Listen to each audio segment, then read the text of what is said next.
Hello guys, आपका स्वागत है मेरे यूट्यूब चैनल एनआईएमटी कोड पर। तो आज मैं एक्सप्लेन करने वाला हूँ जुजुत्सु काइसन सीजन 3 के एपिसोड नंबर 1 को। एपिसोड की शुरुआत में दिखाया जाता है कि यूजी अपने हाथ पर लगे खून को छोटा यूजी उससे दूर भागने लगता है।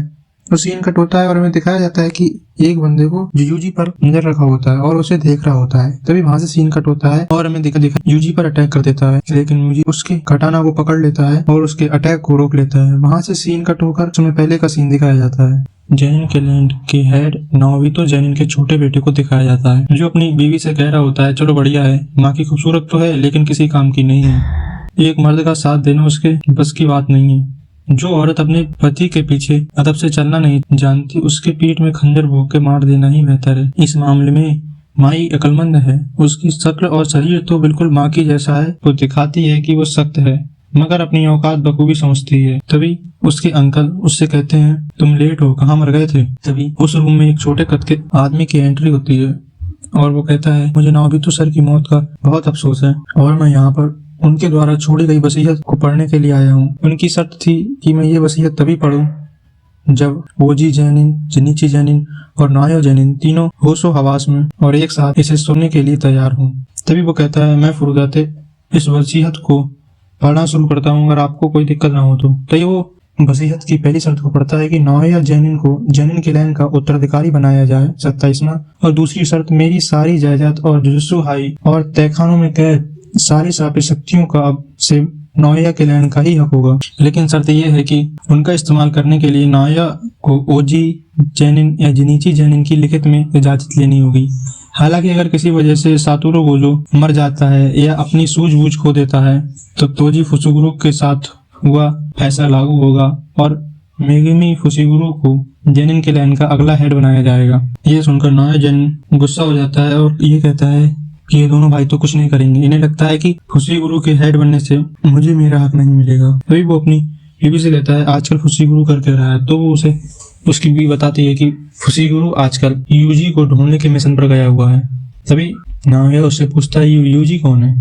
तभी उसकी बीवी बताती है कि यूजी सकुना का वेसल है। तो वो कहता है, वैसे भी आजकल टोक्यो में कौन कब मर जाए इसका किसी को कोई भरोसा नहीं। तभी सीन कट होता है और हमें दिखाया जाता है यूजी बैठा होता है। तभी वहाँ उसके पास शोसो आता है और उससे पूछता है, तुम ठीक तो हो ना यूजी।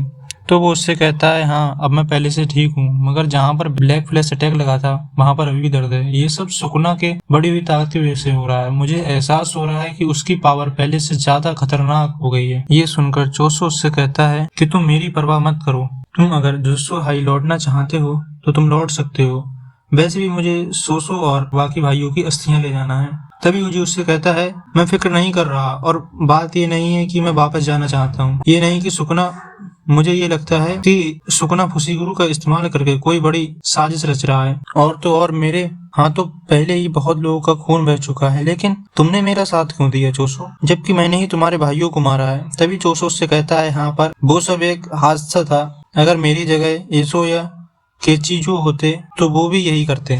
देखो यहाँ बात माफी की नहीं है, भाई का साथ देना ही भाई का फर्ज होता है। तभी यूजी उससे कहता है, चलो फिर फिलहाल श्रापित आत्माओं की तादाद कम करनी है। उसके बाद वे दोनों चले जाते हैं श्रापित आत्माओं की तादाद कम करने और हमें तभी सीन कट होता है और हमें दिखाया जाता है कि तभी चोचो यूजी से कहता है, वैसे तुम्हें पता है तुम्हारे पिता भी वही होने चाहिए, क्योंकि तुम्हारे पिता के माथे पर भी दागों के वैसे ही निशान होंगे।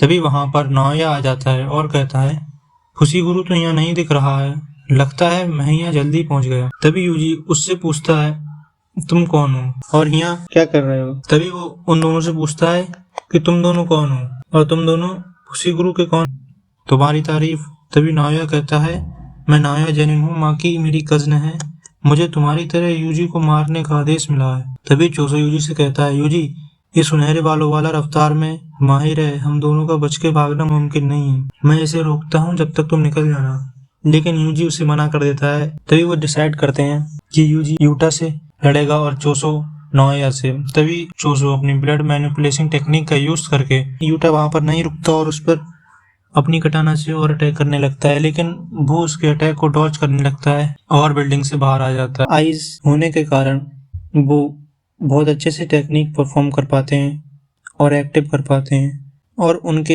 अटैक में एक अलग ही पावर होती है। जब वो अपनी टेक्निक एक्टिव करते हैं तो उनकी बिल्कुल भी श्रापित शक्ति बेकार नहीं होती। इसीलिए मेरी श्रापित ऊर्जा खत्म हो सकती है और गोजो सर की बिल्कुल भी नहीं। तभी यूटा यूजी पर पकड़ लेती है और कहती है, तुम लोग यहाँ पर क्या कर रहे हो? तभी हमें उस श्रापित आत्मा का नाम पता चलता है। उसका नाम रिका होता है। और यूटा उससे कहता है, रिका हम कुछ नहीं बस खेल रहे हैं। और यूटा की स्टोरी जानना चाहते हैं तो कमेंट करें, मैं इन पर भी एक लॉन्ग वीडियो बना दूंगा। नेक्स्ट एपिसोड के लिए वीडियो को लाइक एंड कमेंट करें और चैनल को सब्सक्राइब करें। मिलते हैं नेक्स्ट वीडियो में।